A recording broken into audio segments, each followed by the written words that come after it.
Welcome to money nine. Corporate కబుర్లు ఈ వారం మీ పోర్ట్ఫోలియోని కదిలించే, పెంచే అంశాలు ఇవన్నిటినీ కలిపి కంపెనీ కబుర్లు రూపంలో మీ ముందుకు తీసుకొస్తున్నాం.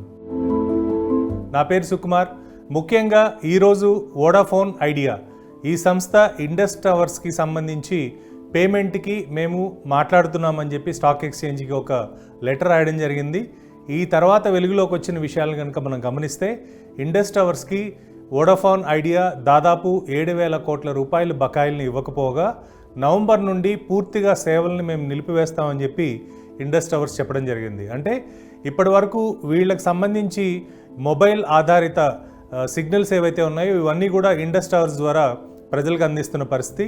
సో ఈ విషయంలో పేమెంట్ రాకపోవడం వల్ల ఇండస్ టవర్స్ కూడా ఇబ్బందుల్లో పడ్డం, తద్వారా వాళ్ళకి రావాల్సిన బకాయిలు రాకపోతే పూర్తిగా ఈ సిగ్నల్స్ అన్నింటినీ కూడా స్టాప్ చేస్తామని చెప్పి చెప్పడం జరిగింది. దీనివల్ల వెంటనే దానికి ప్రతిస్పందిస్తూ మనకి వోడాఫోన్ ఐడియా ఒక లెటర్ రాయడం జరిగింది. మేము ఏ విధంగా అయినా కూడా నవంబర్ లోపు మీకు సాఫ్ట్గా పేమెంట్కి సంబంధించి నిర్ణయాన్ని వీటినన్నింటినీ వెల్లడి చేస్తాం. ప్రస్తుతానికైతే మీరు చెప్పిన డెడ్ లైన్ కాస్త ఉపసంహరించుకోండి అని చెప్పి రిక్వెస్ట్ చేస్తూ ఒక లెటర్ రాయడం జరిగింది. ఇండస్ టవర్స్తో పాటు మనకి అమెరికన్ టవర్ కార్పొరేషన్ కూడా దాదాపు 2,000 కోట్ల రూపాయలు బకాయిలు ఉన్నట్టుగా మనకు వార్తలు వస్తున్నాయి. ఏదేమైనప్పటికీ కూడా ఈ న్యూస్ తోటి ఈ వారం వోడాఫోన్ ఐడియా స్టాకు భారీ ఎత్తున పతనమైంది. అతి తక్కువ కాలంలో నైకా అనే బ్రాండ్ మనకి స్టార్టప్ నుండి ఒక లిస్టెడ్ కంపెనీగా మారింది. ఈ కంపెనీ ప్రస్తుతం అక్టోబర్ 3వ తారీఖున ఇన్వెస్టర్ల ఆమోదం కోసం వెయిట్ చేస్తుంది. దేనికంటే బోనస్ షేర్స్ ఇవ్వడానికి. అంటే ఇప్పటి వరకు ప్రాఫిట్స్ పెరుగుతున్నా కూడా బోనస్ షేర్స్ ఇవ్వలేదు కాబట్టి ఇలాంటి సమయంలో అంటే మార్కెట్స్ కొంచెం కన్ఫ్యూజ్డ్ స్టేజ్లో ఉన్న టైంలో ఇన్వెస్టర్స్ని కాన్ఫిడెన్స్లోకి తీసుకోవడానికి అక్టోబర్ 3వ తారీఖున బోర్డ్ మీటింగ్ కండక్ట్ చేసి ముఖ్యంగా ఇప్పటి వరకు షేర్ హోల్డర్స్ ఎవరైతే ఉన్నారో వాళ్ళకి బోనస్ షేర్స్ ఇవ్వాలని చెప్పి ఈ కంపెనీ ప్రకటించింది. ఈ ప్రకటన వెలువడగానే మనకి ఈ స్టాక్ కూడా దాదాపు 3% లాభాల్లో క్లోజ్ అయిన సంగతి మనం గమనించవచ్చు. ఈ మధ్యకాలంలో చాలా స్తబ్దంగా ఉండి ఒక్కసారిగా వార్తల్లోకి అడ్వర్టైజ్మెంట్స్ రూపంలో మార్కెట్లోకి వచ్చిన కంపెనీ సుజలాన్ ఎనర్జీ. వీళ్ళు విండ్ ఎనర్జీలో నెంబర్ 1గా భారతదేశంలో ఇప్పటివరకు ఉన్నా కూడా ఫైనాన్షియల్ క్రైసిస్ వల్ల ఈ సంస్థ కంటిన్యూస్గా నష్టాలను చూపిస్తూ వస్తుంది. కానీ ఇప్పుడు వార్తల్లోకి రావడానికి ముఖ్య కారణం కనుక మనం గమనిస్తే 1,200 కోట్ల రూపాయలని రేజ్ చేయడానికి రైట్స్ ఇష్యూ చేస్తున్నట్టుగా ఒక వార్తను వాళ్ళు అనౌన్స్ చేశారు. దీనిలో ముఖ్యంగా 21 షేర్లు హోల్డ్ ఎవరైతే చేస్తున్నారో వాళ్ళకి 5 అంటే 21:5 అనే రేషియోలో ఈ రైట్స్ ఇష్యూ అప్లై చేసుకోవడానికి ఒక వెసులుబాటును కనిపించారు.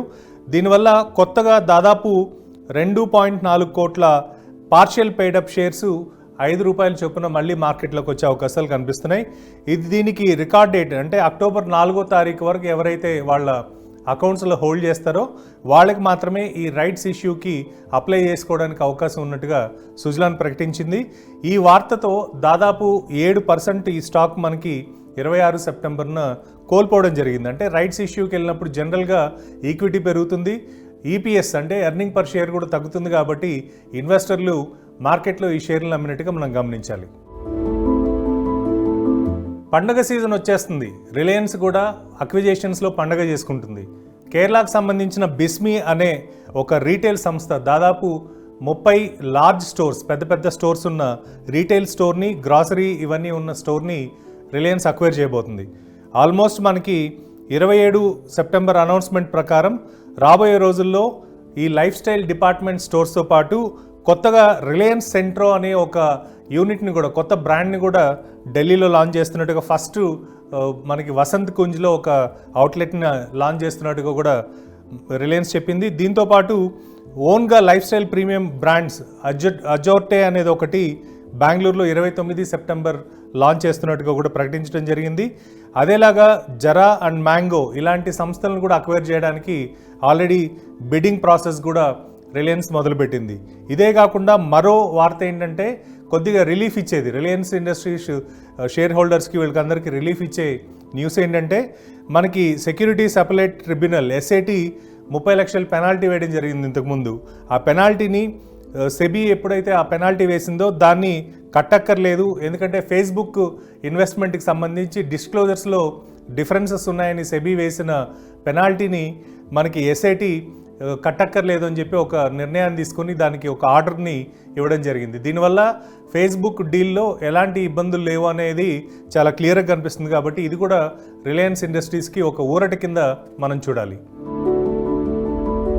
లిస్టెడ్ కంపెనీలు ఎక్కువగా వాళ్ళు ఉన్న కంపెనీలని పెంచుకుంటూ పోవాలంటే గత వారం కనుక మనం గమనిస్తే పతాంజలి రాబోయే 5 సంవత్సరాల్లో 7 నుండి 10 వరకు లిస్టెడ్ కంపెనీలు తీసుకొస్తామని చెప్పడం జరిగింది. ఇలా పెద్ద పెద్ద కంపెనీలన్నీ కూడా నెంబర్ ఆఫ్ కంపెనీస్ పెంచుకుంటూ పోతే టాటా మాత్రం అందుకు భిన్నంగా ఉన్న కంపెనీలని కన్సాలిడేట్ చేస్తామని చెప్పి ఒక అనౌన్స్మెంట్ చేయడం జరిగింది.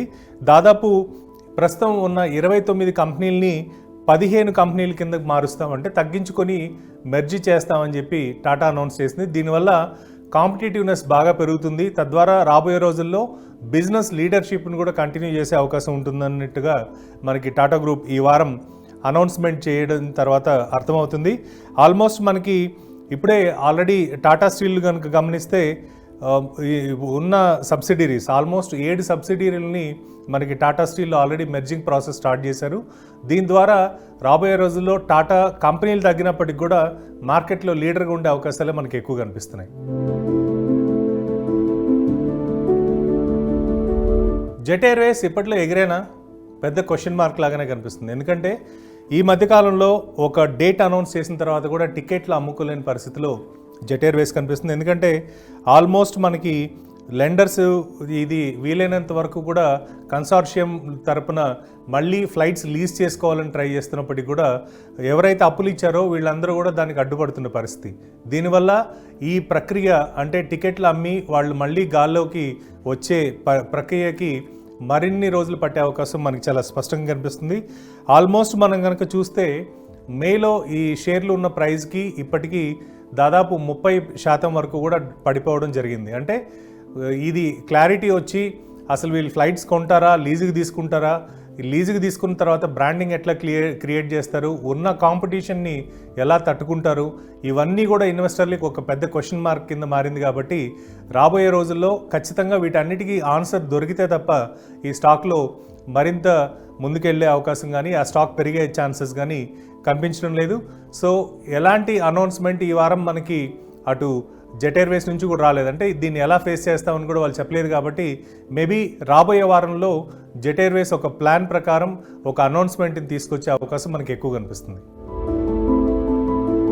ఇక మరో సంస్థ భారతీ ఎయిర్టెల్ ఈ వారంలో ఒక అనౌన్స్మెంట్ చేయడం జరిగింది. ఇందులో మనకి ఎక్స్ సేఫ్ అనే ఒక బ్రాండ్ని క్రియేట్ చేస్తూ ఇప్పటి వరకు ఎవరైతే ఆల్రెడీ ల్యాండ్ లైన్స్ అదేవిధంగా వాళ్ళ డేటా తీసుకుంటున్న అంటే ఇంటర్నెట్ కనెక్టివిటీ తీసుకున్న కస్టమర్స్ ఉన్నారో వాళ్ళకి దాదాపు 40 సిటీస్లో ఇంక్లూడింగ్ మనకి ఢిల్లీ కావచ్చు, బెంగళూరు కావచ్చు, చెన్నై కావచ్చు, హైదరాబాద్ కావచ్చు, ఇలాంటి నగరాల్లో ఎయిర్టెల్ బ్రాడ్బ్యాండ్తో పాటు ఈ ఎక్సేఫ్ అనే పరికరాన్ని కూడా అంటే ఒక కెమెరాని కూడా వైఫై బేస్డ్ కెమెరాని అందుబాటులోకి తీసుకురావడం, తద్వారా ఇంట్లో హోమ్ సెక్యూరిటీ రంగంలోకి ఈ సంస్థ వస్తున్నట్టుగా కూడా మనకు ఒక అనౌన్స్మెంట్ చేయడం జరిగింది.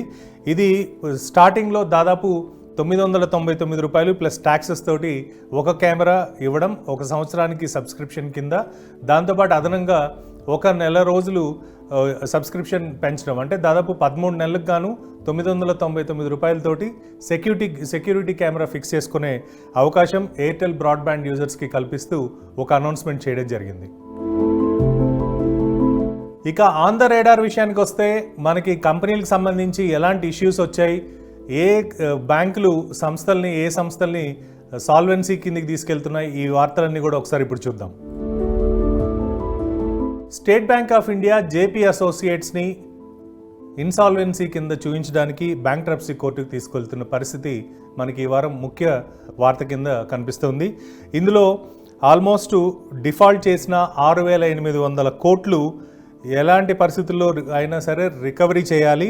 ఆ రికవరీ చేయలేని పరిస్థితుల్లో మేము పిటిషన్ అలహాబాద్ బెంచ్లో ఎన్సీఎల్టీలో సెప్టెంబర్ 20న మనకి స్టేట్ బ్యాంక్ ఆఫ్ ఇండియా ఒక insolvency petition against JP associates file చేయడం జరిగింది.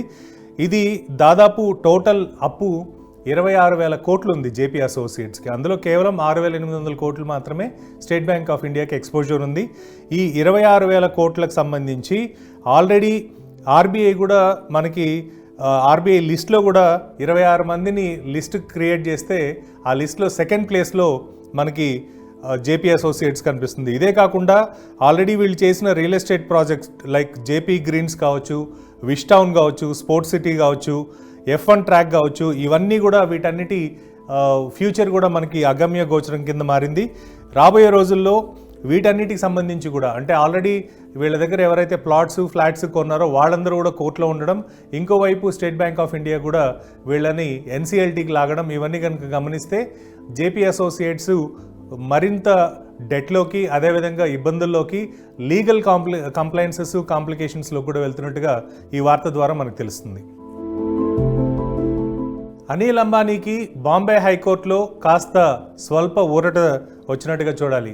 ఇన్కమ్ ట్యాక్స్ డిపార్ట్మెంట్ తన మీద ట్యాక్స్ ఎవేషన్ ఏదైతే 420 కోట్లకి గతంలో ఫైల్ చేసిందో, అంటే 420 కోట్ల ట్యాక్స్ని ఎగ్గొట్టాడు. అదేవిధంగా బ్లాక్ మనీ 814 కోట్లు స్విస్ బ్యాంక్లో దాచుకొని ఉన్నాడు అని చెప్పి కేసు పెట్టారో, దీనికి సంబంధించి నవంబర్ 17 వరకు, నవంబర్ 17, 2022 వరకు ఎలాంటి చర్య తీసుకోకూడదని చెప్పి తను అటు కోర్టుని అప్రోచ్ అవడం ద్వారా బాంబే హైకోర్టు ఒక నోటీస్ ఇవ్వడం జరిగింది. ఈ ట్యాక్స్ ఎవేషన్ కేసులో నవంబర్ 17 వరకు ఎలాంటి చర్య తీసుకోకూడదు అని చెప్పి ఇన్కమ్ ట్యాక్స్ డిపార్ట్మెంట్కి కూడా ఒక నోటీస్ ఇవ్వడం జరిగింది.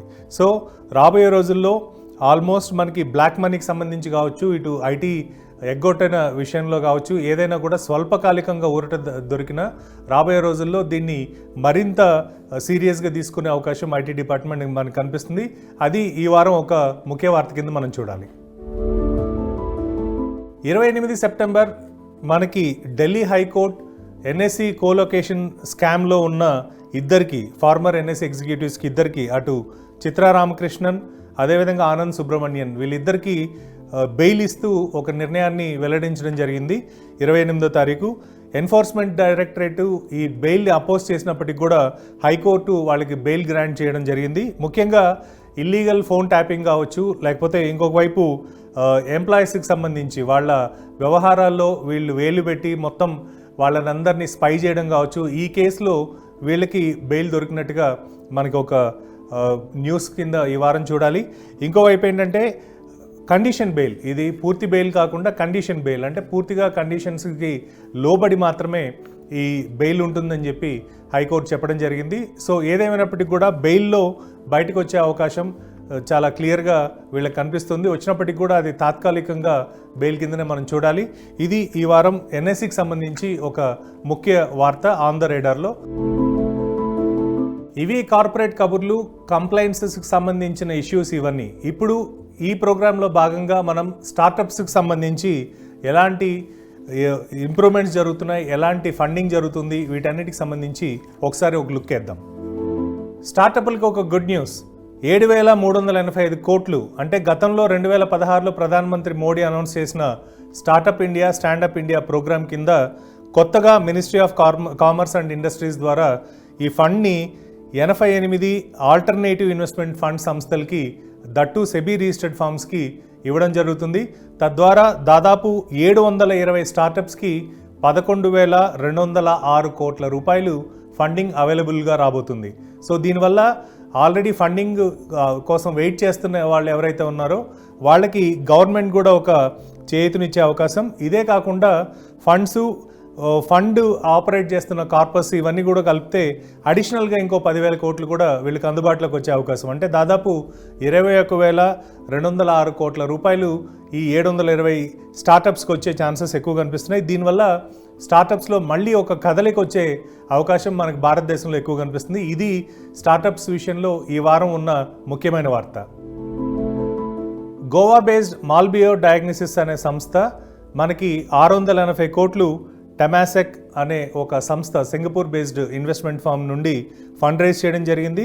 దీంతో ఆల్మోస్ట్ ఈ కంపెనీ వాల్యుయేషన్ 1.6 బిలియన్లు ఈ అక్విజిషన్ తర్వాత, ఈ ఫండింగ్ తర్వాత జరుగుతుంది. దీంతోపాటు ఆల్మోస్ట్ మనకి ఈ కంపెనీని కనుక గమనిస్తే 108వ యూనికార్న్ కింద ఎదిగిన పరిస్థితి. అంటే 107 కింద మనకి ఇప్పటి వరకు టాటా 1mg ఉంది, 108 కింద ఇది యాడ్ అయినట్టుగా యూనికార్న్స్లో మనకి స్పష్టంగా కనిపిస్తుంది.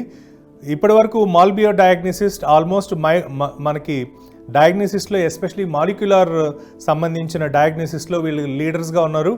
ఇప్పటికే 40 దేశాల్లో దాదాపు వీళ్ళ ప్రజెన్స్ ఉండడం, గ్లోబల్ నెట్వర్క్ ఉండడం, దీంతోపాటు రాబోయే రోజుల్లో మరో 20 నుండి 25 దేశాల్లో కూడా వీళ్ళ వ్యాపారాన్ని పెంపొందించుకోవడానికి ప్రయత్నాలు చేస్తున్నట్టుగా మనకి వీళ్ళు అనౌన్స్మెంట్ ద్వారా తెలుస్తుంది. కొత్తగా మనకి టెమాసెక్ ఇన్వెస్ట్మెంట్ ఏదైతే ఉందంటే సింగపూర్ బేస్డ్ ఫర్మ్ ఏదైతే ఉందో దీని ఇన్వెస్ట్మెంట్ ద్వారా ఒక్కసారిగా ప్రపంచవ్యాప్తంగా ఒక న్యూస్ కింద ఇది మనకి ఈ వారం మారింది.